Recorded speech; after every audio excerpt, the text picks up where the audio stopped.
serving up a warm dish of the Triad's culinary fare, here's your weekly helping of food, news, and views. This is The Man Who Ate the Town.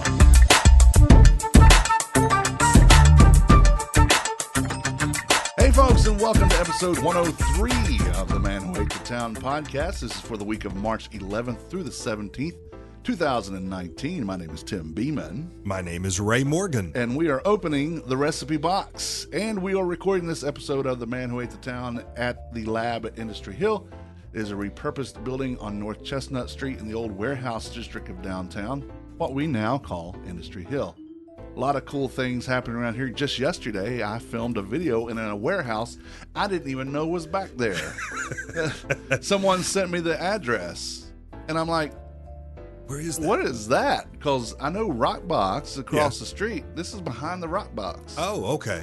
So there's something back there. Yeah, and it's owned by, I won't say who it's owned by, but it's owned by people that have to do with some alcohol. Okay.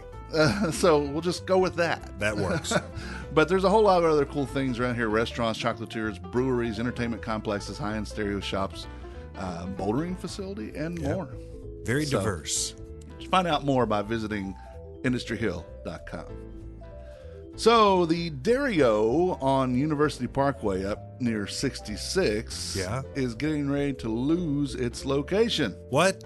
What? No. What are you talking about? Well, that's what a lot of people were saying online. No! What? Well, they're putting that beltway through that they've been talking about for the last 35 years, and I've only been here for 33, so I've heard about it for 35 years. Yeah. Yeah. So it's coming, and the beltway is not going through their location, but it's very close to that, and they need their location for staging and other construction things. There are other places over there that you could stage and not take our Dario out. Yeah. Well, I hope that they find a replacement venue for the Dario. Yeah. Because as far as I can tell, it's a pretty popular place up there. I mean, there's not a whole lot other things near Rural Hall. Not as much, no. North side of town doesn't have the diversity of choice that we have, say, in the downtown area, or Stratford Road or Clemens. Right. That's a shame. I have eaten at the original Dario only once. Up in King. And that was 15 years ago. Wow. Or more. Takes you back. Yeah. There is one near my house, actually really close to my house, but there are too many great restaurants for me to visit than to go to the Dario. If I'm going to have something like that kind of fare, then let me guess. Zesto. I'm going to Zesto. So, hopefully, though, they do find a replacement venue. I think, it's a fairly successful chain, and people that I talk to enjoy going there. They do. And it's based right here in Winston-Salem. Yeah. Their corporate offices are over at Thruway Shopping Center. You would never see the office if you didn't know which door to look for. Where part of Thruway is it? Is it the bottom around the back? No. When you first go into Thruway, where Bonefish Grill is, then there's the eyeglass shop on that corner. Go down to the back side of the eyeglass shop, the same side where Kilwins is. Okay. And you're just going to see a door. And you're like, what's that door go to? And there's a little sign. You walk in, and Dario is upstairs. That's where their corporate offices are. All right. You would not ever see it unless it's one of those that you're actually looking for it. If you've got an appointment, which I did one day. Went over there and talked to him, and I'm like, oh, I had no idea this was even here.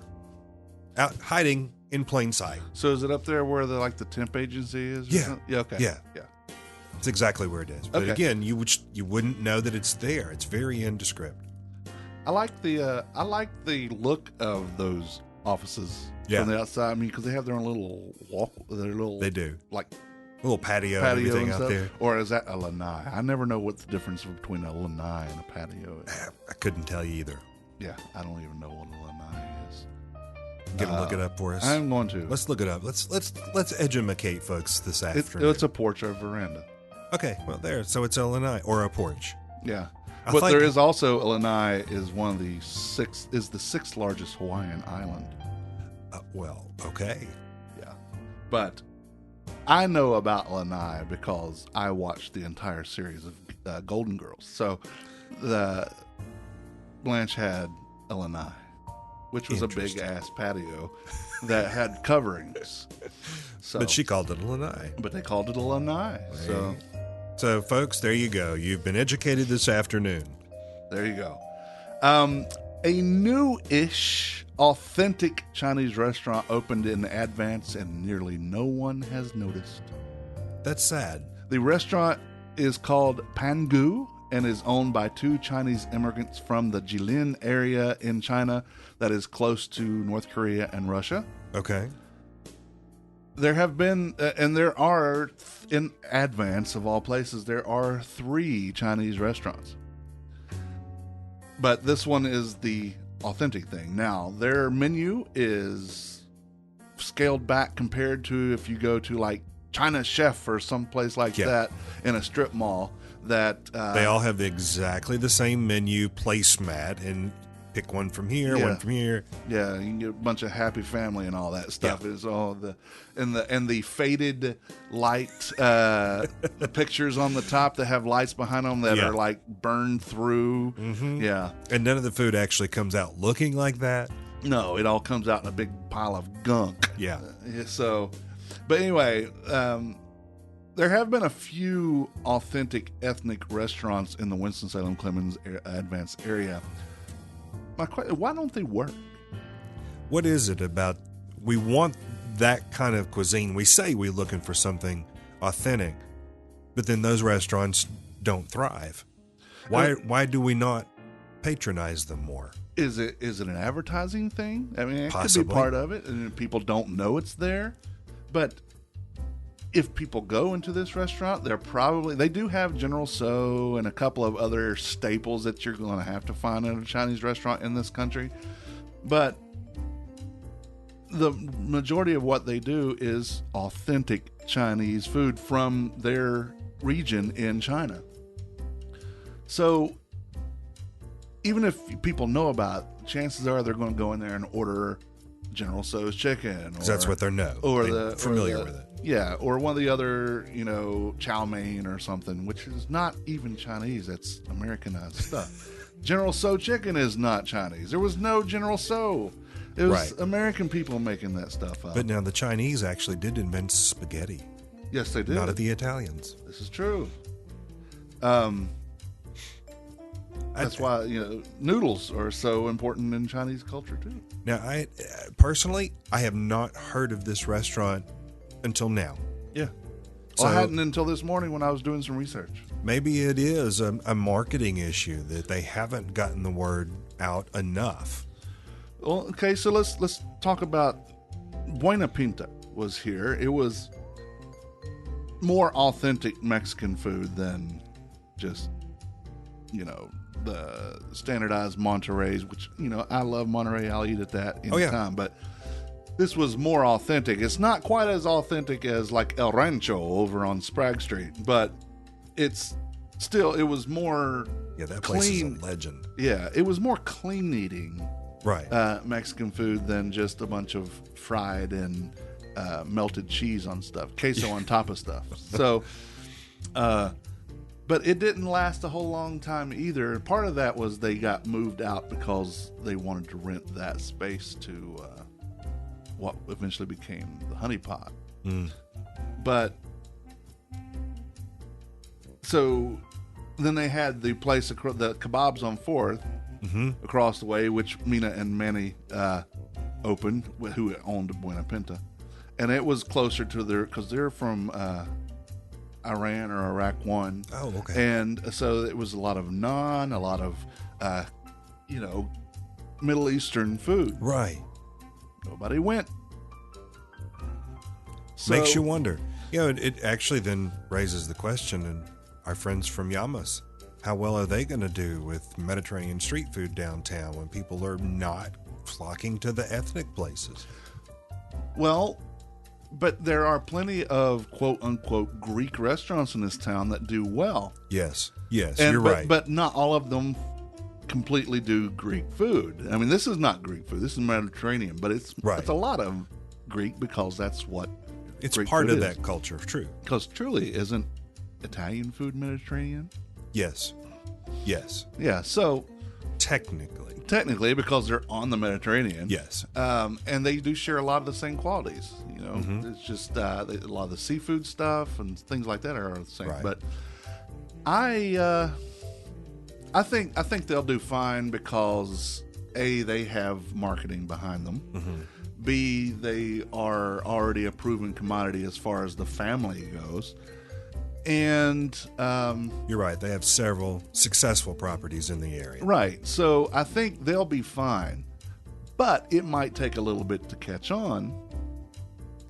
Is it a Winston-Salem thing that we say we want this kind of ethnicity food and then we don't? Well, We don't take advantage of it. Well, the next thing I was going to say was, in Greensboro, I'm not sure how it happens in Greensboro, but Greensboro has a schload of ethnic restaurants Right. that do well.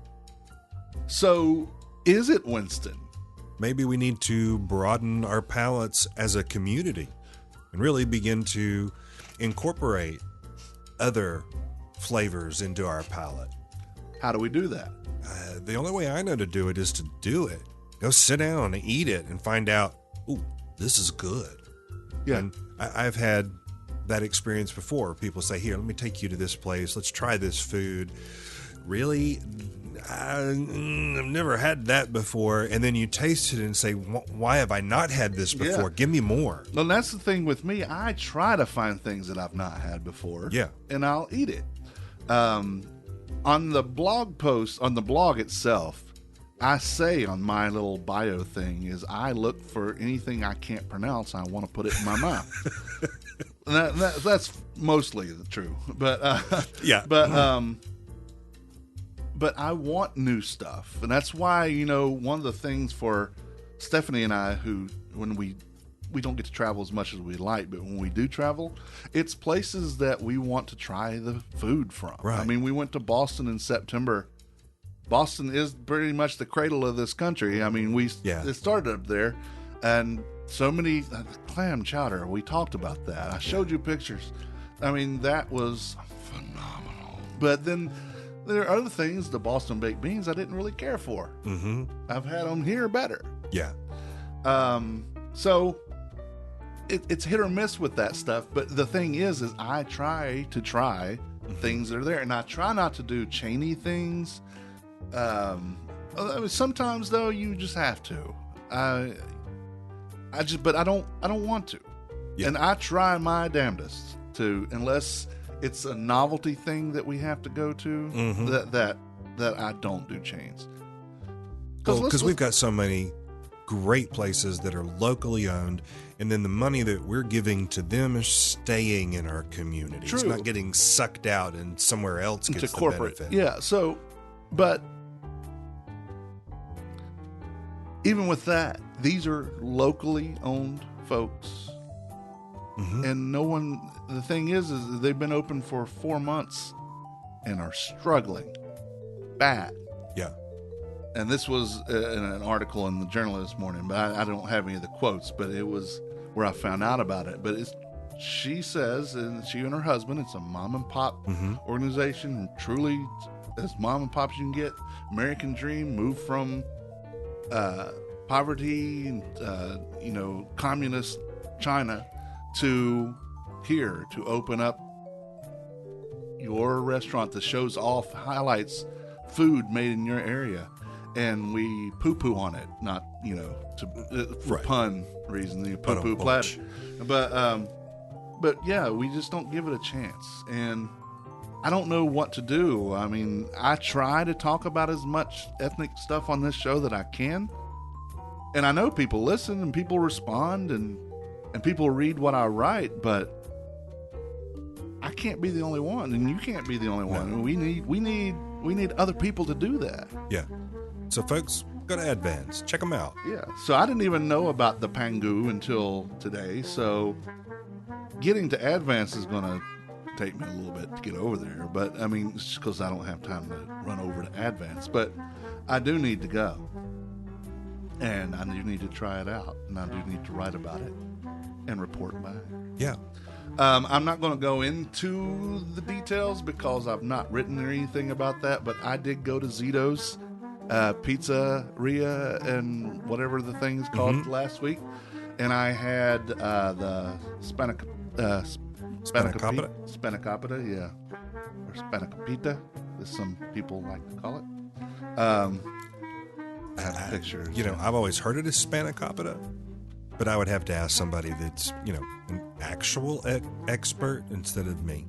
Yeah. So I'm not, I'm an expert on some topics. Yeah. There's one topic I know really well. It's about this guy named Ray. He's amazing, and I can give you the full details on him, but we'll do that offline. And there's pictures, too, I hear. But, ooh. Spanakopita. That looks good. And then, see, now I will say, because it's got spinach in it. Mm-hmm. There was a time in my life when I wouldn't eat spinach, and people kept encouraging me to try it. And then I found out you love it. I actually love spinach. I just didn't like it the way Mom used to fix it when I was a kid. Yeah. She fixed it like collard greens, and I still don't like collard greens. But I have had some, and I wish I could remember the lady's name. She's created her own line of collard greens and is canning those and is trying to get them into the grocery stores. They did a business advisory council with Goodwill over at the Makerspace. Mm-hmm. She was there. Oh my God. If those were the collard greens that I've been served as a kid, I'd be eating them today. They're wonderful. So yeah, we've got to find stuff that we've never tried and give it a shot, because you just don't know what you're going to find. Then I had the Angelo's Zito House Special Pizza. Ooh, that looks good. Now, Yeah. That's the Italian sausage, isn't it? Yes, it is. That's the right kind of Italian sausage. Yeah. That's the kind that you get like if you go to Buffalo. Yeah. That's what that looks like. Yeah. So I was glad that, they had picked back up and, reopened last week. And I walked in, there was only one other person there. Okay. So real Actually, quiet. that's not even true. I was the only person in it, but I walked in right at 11 o'clock. But A little early for lunch. yeah, so I walked in and I sat down, and then another guy came in, and another guy came in, and another woman came in, and a group of 4 came in, and a couple came in. The place filled up really, really fast, and I could just listen to other people talk and hearing them talk to the. I'm so glad you guys are back open. So glad you guys are back open. Now, is it the best Italian food I've ever had and best pizza I've ever had? No, but. Well, we know where your favorite No. Italian restaurant is. Yeah. Even beyond that, but it's good. It was good, and I would certainly go back. And the spanakopita or spanakopita or however we want to say it. That spinach stuff with that dough. That phyllo dough. Philo. Are those That the was really Philistines? Is that? I don't know. My fellow Americans. So let's remind people, where are they? They are located on Healy Drive, there where there's a Mexican restaurant and Tea Time is there. Szechuan Palace. And is in there? Szechuan Palace is So there it's right too. behind the car dealerships. Yes. Okay. Yes. Right across from the cleaner and the Greek the grocery store, because that's where Greek grocery the store. owner Angelo was walking when he got hit. Yeah. There's a cleaner across the way. There's It's also Flo. there's the printing company that makes the Farmer's Almanac is across the street. Oh, okay. It's right there where that same Greek food store is. Okay. Yeah. Well, there you go. If that helps anybody find it. So go down Healy, take a left just behind the car dealers. Yep. Oh, it's just, that shopping center has been there forever. There was Stakeout was there for a while. Oh, I'd forgotten about that. Yeah. There was a couple of other Mexican restaurants in there that I dug, but and it's good. Szechuan is actually one of the better Chinese restaurants in the area. Owned by the same people that own not the same people, the same family as Blue and Cowboy, and I did not realize they're was brothers. Not brothers, they're cousins, I think. Cool. And Hakachao. Yeah.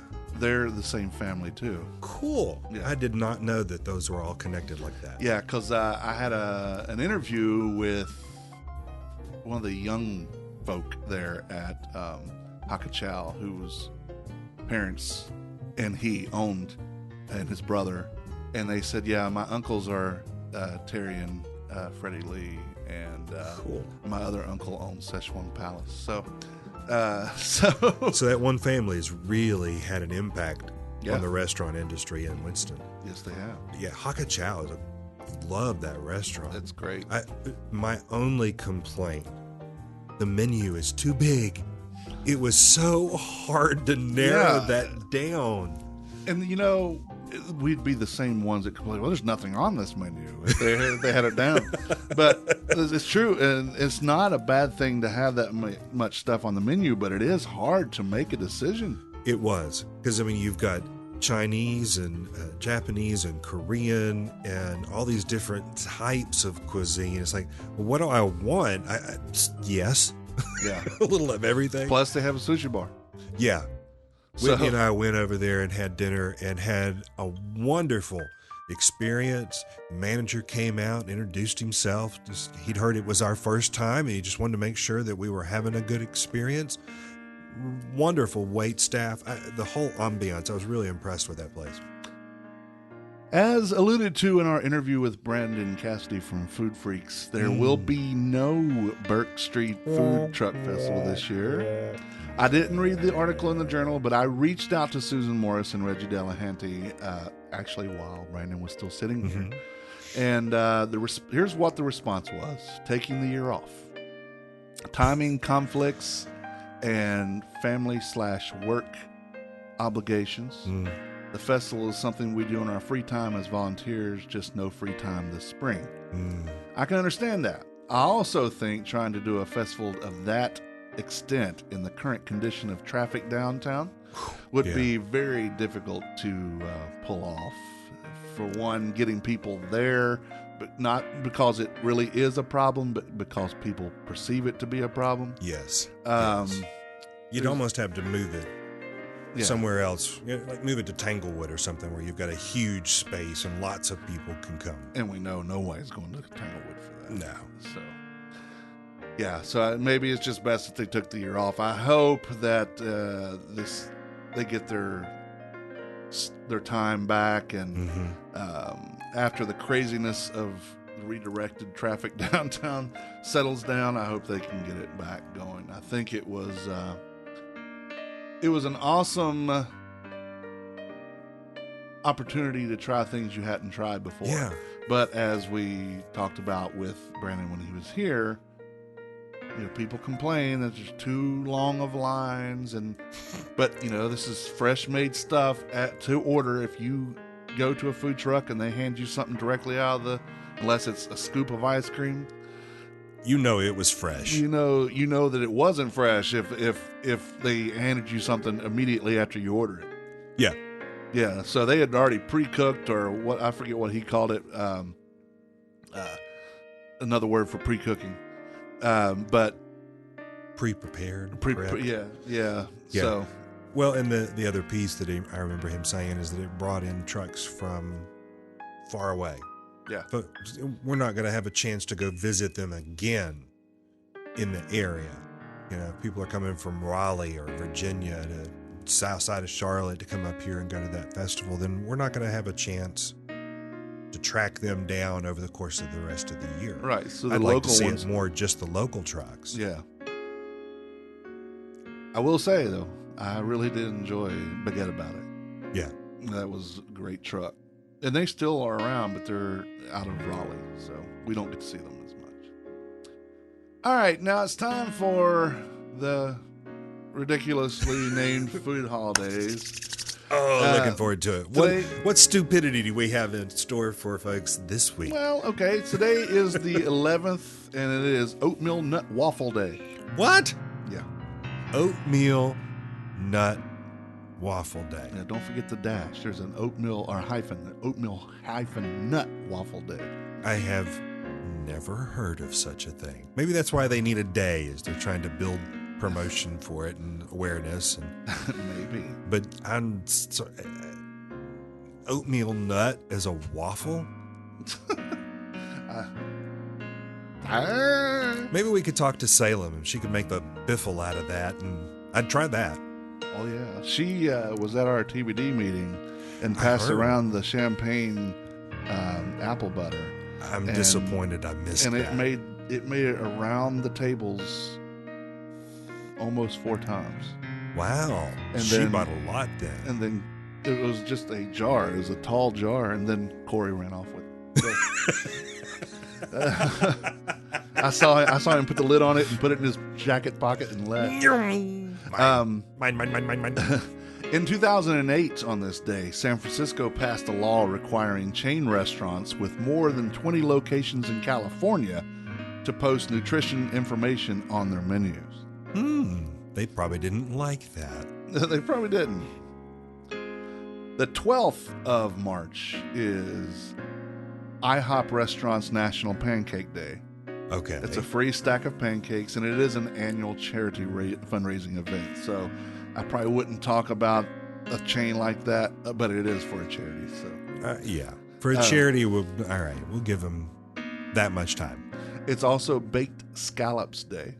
Baked scallops. Okay. So in 1894, Coca-Cola was first bottled by Joseph A. Bidenham of Vicksburg, Mississippi. Before that, it was only mixed to order at the soda fountains. Interesting.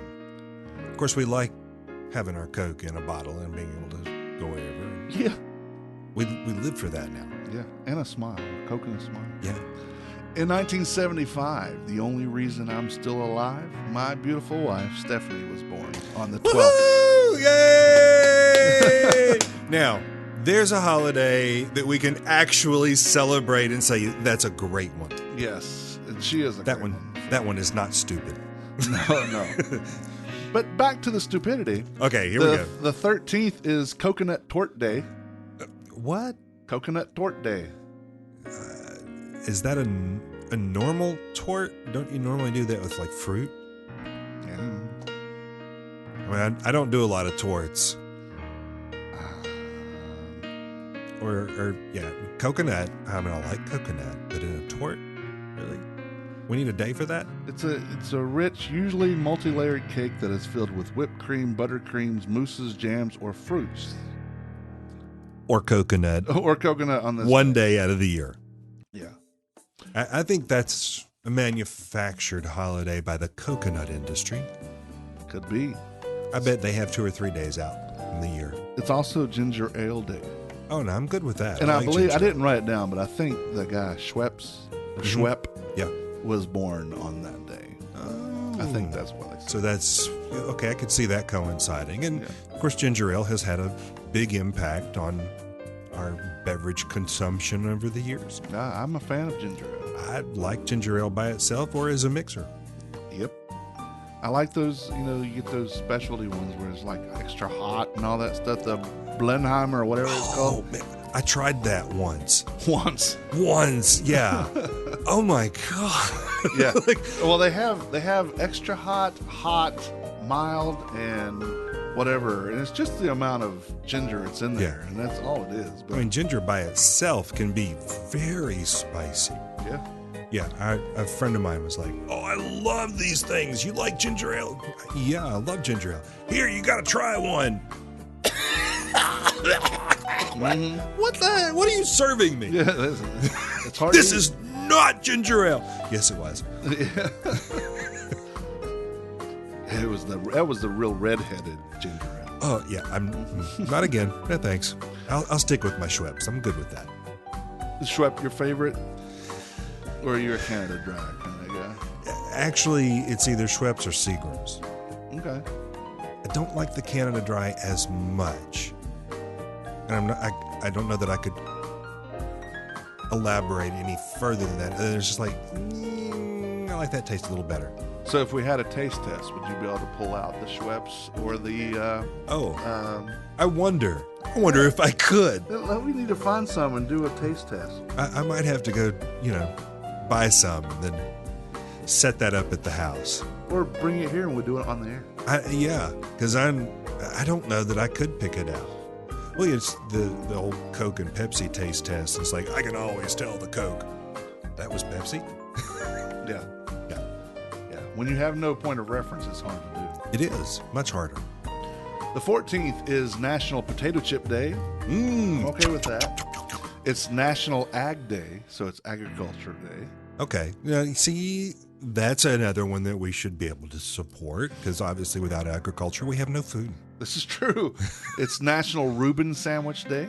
I'm like a fan of Reubens, so let's go with that. I'm not as fond of this. this. I'm not as fond of the sauerkraut. Just a little bit of sauerkraut. Oh no, I'm okay with that, and a schload of the Russian Thousand Island dressing. Yeah. Yeah, I like that stuff just running off of it. I prefer my sauerkraut after it's been cooked with a good smoked sausage. Yeah, I'm okay with that too. It takes some of the sourness out of it. I'm not a sour kind of taste person. My wife is. She loves sour. But I'm more sweet. Yeah, I'm more salty, I think. Mm. It's International School Meals Day. Oh, that's a day all of us would prefer to forget. Yeah. I mean, have you ever had a school lunch that was really good? I have had school lunches that I still remember. I don't know if they were still very good. Remember in the way that they scarred you with this horrible flavor, or? No, they never scarred me. I'm from West Virginia, so we had pepperoni rolls. Oh, yeah. We didn't have that where I grew up. Yeah, and then the cardboard pizza, that was there. Yeah. Then, I don't know, sometimes they had other things. I'm like, okay. But I have been known to eat fast, and I blame it on the military, even though I was never in the military. Once I downed 2 tray lunches and milk in 90 seconds in high school. Wow. Hats off, man. That's impressive. Yeah, they said, I bet you can't do it. So somebody else had brought their lunch, but they went through the line and got me one. All right. It was gone. Man. Now, of course, I was trying to beat that time. But the best thing our cafeteria made? Yeast rolls. yeah. They made phenomenal yeast rolls. That's what our pepperoni rolls were made out of. It was yeast rolls stuffed with the pepperoni and the cheese? Pepperoni and cheese. Was it just the pepperoni? Pepperoni and cheese. Pepperoni and cheese, yeah. Yeah. My wife keeps talking about the pepperoni rolls. She Yep. loves it. She's also from West Virginia. We need to have pepperoni rolls down here. I mean, I'm tired of this. We gotta have some. It's not that hard to make. It's just finding the right mixture for the dough. Yeah. Because pepperoni and cheese is easy to put in the middle of them. Yep. There will be one. I will make it. And being as it's 3/14, it's National Pie Day. Yes. That's P-I, not P-I-E. Yeah. Yeah. Gotta have pie day. Yep. In a group that Stephanie and I used to hang out in, we would do themes for our birthdays. And since Stephanie's birthday is the 12th, we would always do a pie party to celebrate the... Since it's so close. Yeah. So people would just make pies, whether they were sweet or savory, Just bring a pie. and bring a pie. Pizza counted, although we preferred people didn't. Yeah, because technically you call that a pie. Yeah. On the 14th, in 1962, Union Carbide registered the GLAD trademark for plastic bags. In 2014, Quiznos filed for bankruptcy protection. I've not heard about them in a while. Are they still around? I don't... I'm trying to think, when's the last time I even saw a Quiznos? Toasty. I used to work at an office in Greensboro. There was a Quiznos 2 blocks from the office. And I used to eat there a couple times a week. And they had good subs. I liked the fact that they toasted everything before you got the sub. I liked that part of it. Yeah, see, I because they do toast them at Subway and stuff. Right. But I don't want mine toasted. I don't like hard bread. I like mine to be soft. So the only Quiznos in this area is in Greensboro on Friendly Avenue. There is one in Charlotte and one in Rocky Mount. My There's two. goodness. There's There some used to Raleigh, be too, and a Fort couple Bragg. dozen just in the Triad. Yeah. There's a couple Fort Bragg, but not here in Winston. Bye-bye, Quizzies. Oh, well. Another idea that has come and gone. And do we miss it? Nah. No, because if you really want to go get a good sub, we got some great places that are not chains. Yeah. There's some really good places in town. And even that, some of the chains are much better than this. I mean, even Subway, I think, was better than Quiznos. Yeah. Jimmy John's is much better than Quiznos. Yeah. I like Jimmy John's. And Jersey Mike's is better than Quiznos. Yeah. I like Jersey Mike's. So Especially when you do it Mike's way and it's got all the oil and vinegar on it. Yeah, that's good stuff. I get to where I leave the oil off but want the vinegar. I love that vinegar taste. 3:15 is the Ides of March. Ooh, I knew it was coming. And Pears Helene Day, whatever that is. In 44 BC, Julius Caesar was assassinated by a group of Roman senators. Et tu, Brute. Friends, Romans, countrymen, lend me your ears. I come to, kill Caesar, not To praise not to Caesar. praise him. Yes. I come to praise Caesar, not to whatever. There was a time when I knew that. Probably back in senior high school English. And when we had to study Shakespeare. Beware the Ides of March. Yeah. 10th grade for us. It was 10th grade. Yeah, my senior English teacher did do some Shakespeare in there. Mrs. Norma Blair. She's about that big. It's a tiny little woman. So freshman year for us, I was still in West Virginia. We did Romeo and Juliet, and that's what was here too. I think it was a national thing. And then 10th grade was Julius Caesar. 11th grade was All American English. And then 12th grade was... What was the one 12th grade? I can't remember. It's been so long. This is my 30th reunion year. So, yeah, 30 years. I mean, we're doing good to remember 30 minutes ago, much less 30 years ago. Yeah, who are you? My name is Ray Morgan. Oh, yeah. We have opened the recipe box. Oh, yeah, that's what we did. We did that 37 minutes ago. So, on the 15th in 1959, Duncan Hines died. In 1965, on the 15th, Alan Stillman opened the very first TGI Fridays restaurant at 1st Avenue and 63rd Street in New York City. And we still have one of them here, at least one. Yeah, we have one here and one in Greensboro. Of course, now they don't call them TGI Fridays. They just call them Fridays. Right. Yeah. In 1980, on the 15th, McDonald's test marketed Chicken McNuggets in Knoxville, Tennessee. Oh. They are so popular that they had to look for a second supplier at that time. So they called on. I'd say they're still here. Yeah, Knoxville is just up the road from where I grew up, around the Gatlinburg area. And I was working. It was one of my first jobs, was working for McDonald's. Spent 2.5 years working there in high school. And we always had the chicken nuggets prepared. You'd go ahead and fry those. And then they had a warming drawer that you kept them in. Yeah. So we'd just walk by and pop one or two and keep right on going. And yeah.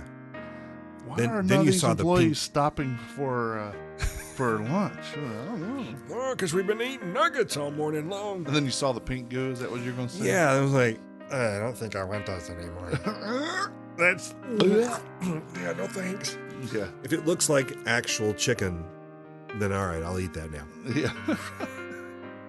3/16 is National Artichoke Hearts Day, Yeah, I can bypass that. National Corn Dog Day, which is always the first Saturday of the NCAA tournament. Oh, is it now? Yeah. I did not know that. Why would NCAA tournament and corn dogs be connected to one another? Because it's concession food. It is. Mm-hmm. Of course, we had them a lot when I was growing up. Mom would fix us corn dogs. Yeah, we had them too. Frozen stuff. Actually, we had them for lunch in school. I'm surprised they let us, with sticks and stuff. They won't let them have it now. No, and I always ended up biting the stick. I hated that. Yeah, I would always take it and pull it to the end of the stick so I wouldn't bite it. Yeah, so you thought ahead. Yeah. I'm just like, splinters. All right, so on the 16th in 1915, we talked about this last week, I think. Absinthe is actually outlawed in France and several other countries. Absinthe was a licorice anise-flavored liqueur that contained wormwood and was 132 proof. The high alcohol content and the presence of the toxic oil thujone from the wormwood seemed to cause hallucinations, convulsions, and several mental problems amongst hardcore absinthe drinkers. Henry Louis Pernod, who manufactured absinthe, came out with a lower alcohol wormwood-free liqueur named Pernod, which you can still get today, to replace absinthe. Absinthe is now legal in the European Union. But, Pernod also makes a couple other things, and we drank a good bit of that on our honeymoon. When you were in France? Yeah. In Paris, yeah. The licorice part of that, no. I've never been a licorice fan. I like licorice flavor. I just don't like licorice. I think it's the texture. I don't care for black jelly beans either. I think it's because of the licorice flavor. Yeah. I like others. I especially like the spiced jelly beans. But yeah, I've never been a fan of licorice. That's one of those people are never lukewarm. It's either hot or cold. Yeah. They love it or they hate it. So is that just the black licorice, or do you like the red licorice? Or you just don't like licorice? I just don't like licorice. Yeah, it sticks to my teeth. I don't like it. Yeah. But now Twizzlers. I can have a Twizzler. What is the difference? I don't know. The red Twizzlers. I don't like the black Twizzlers.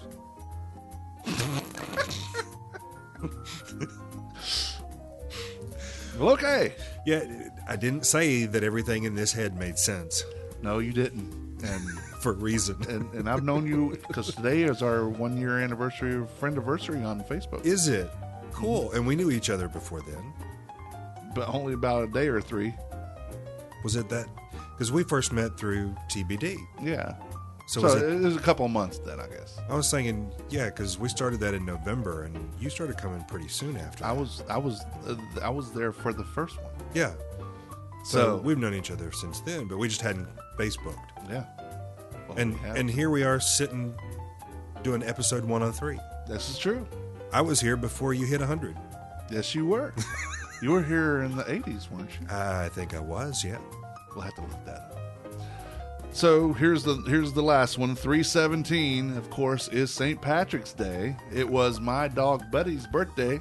He's not here anymore, but he was love you, buddy. 79-pound German Shepherd Lab mix that lived to be 14 years old. So he was around for a while. Every year we'd give him a sugar-free cupcake. It was with green icing because it was St. Patrick's Day and his birthday. According to many studies, this is the biggest day of the year for combined food and beverage sales in restaurants and bars. I can believe that. Not surprising, probably. It's also corned beef and cabbage day. There's a reason for that. Yeah. Interesting that it's St. Patty's Day and not Cinco de Mayo. It's true. I would have thought that would have been a day that we would have seen high beverage and food sales. Well, it is. Tell you the truth, the Danielle Bull of Bull's Tavern says her biggest day of the year, Wednesday before Thanksgiving. Really? Her biggest day, because people know they don't have to go to work the next day. They can just stay out as long as they want and celebrate a holiday. Cool. Yeah. And, of course, Danielle's got a cool spot to do that. This is true. So I'm guessing that Finnegan's will be very busy this weekend. They will be, and they will also be closed Monday and Tuesday following. So just to recover. Just to recover, yeah. Every year they close for 2 days for cleanup and recovery. after St. Patrick's Day. That tells you something about the party they're planning on having. Oh yeah, there's lots of corned beef cabbage. There's lots of shepherd's pie, lots of bangers, lots of mashed potatoes, a lot of fish and chips. And I have had their shepherd pie, the bangers, the fish and chips, and Yeah, they do a really good job with it. yes they do. And wear green or you shall get pinched. Opie, if you're listening, you could be a sponsor. We are talking about you after all. Yes, Opie. They are the official Emerald Isle of the Less Desirables. Yes. But, the man who ate the town could use a little love, too. Could use a lot of love. Lot of love. Lot of free food, too. So that is your food holidays and history for the week. Special thanks, James Ehler at foodreference.com for compiling this and allowing us a good laugh at times. The Man Who Went to Town podcast is part of the Less Desirables podcast network. Along with this podcast, you can listen to the Less Desirables, the Beer Dads, Fan Interference, and Apartment 5B. And you should. You should. You can find all those and their latest episodes on the network website, tldpodnetwork.com. Also get it on Spotify and Google Play, iTunes, Stitcher, anywhere you find podcasts, you could probably find us there. If not, let me know, and I will make sure we get there. Please visit our sponsors, Delicio's Italian Restaurant, 301 Brookstown Avenue. It is the go-to Italian restaurant in town.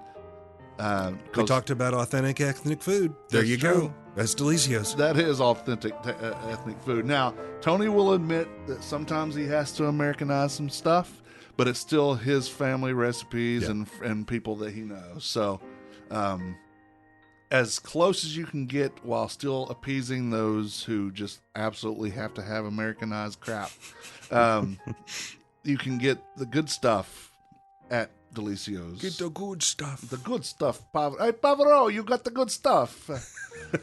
Hey, Pavarotti. Yeah, Pavaro. Pavarotti, but he calls me Pavaro. Because it's, I think the ati means of something, like something of something. Okay. And he just, hey, Pavaro. This is what he calls me. And then slaps me on the belly, and I pick him up and sling him around. So there's not many people that get to slap you on the belly. More than you'd think. I've never tried I it. think they believe they're getting luck or something. Like Buddha. Buddha. Yeah. Well, they're open 11 a.m. to 9 p.m. Monday through Thursday and 11 a.m. to 10 p.m. on Fridays and Saturdays. Check them out on Instagram and Facebook.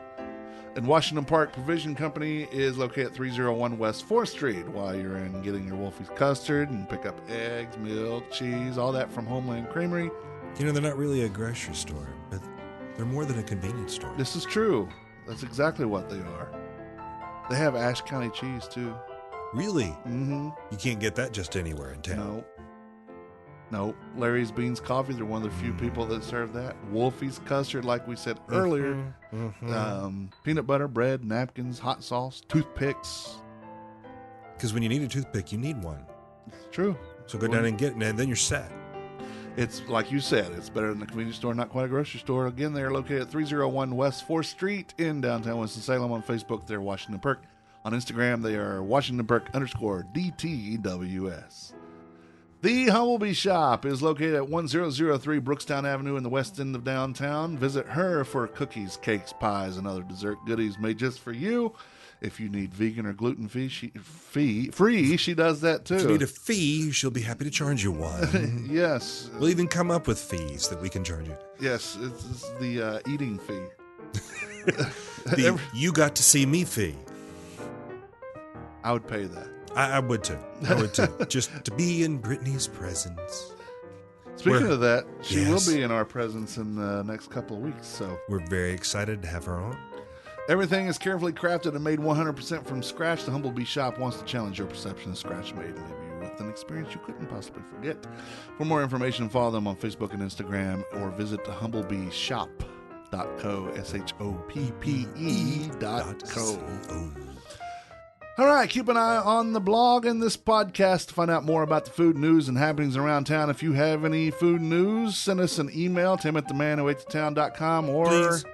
Facebook, Instagram, or Twitter instant messengers. We're easy to find, so just look for us. And let us know. I mean, surely there are people hearing stuff that's going on. We'd love to share it with the rest of the community so we don't have restaurants going, why is nobody showing up? Exactly.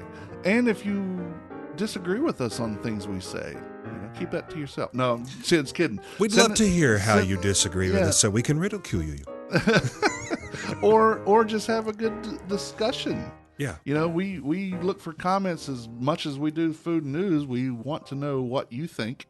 There will be a poll soon. I'm sure we're going to talk about some things next week about doing that. On Facebook, we are The Man Who Ate the Town food blog and podcast. On Twitter, we are Man Who Number 8 the Town. On Instagram, we are Man Who Ate the Town. My name's Tim. My name's Ray. And we're closing the recipe box. Until next time, thank you for reading. Thank you for listening. Bon appetit. The views and opinions stated by me or any of my guests are solely those of ours and do not necessarily reflect the opinions of our hosting companies, distributors, enemies, friends, or relatives. This podcast is copyrighted and cannot be reproduced or distributed without express written consent of the Man Who Ate the Town, that's me, and Such Limited Inc. However, if you ask nicely, we'll probably let you.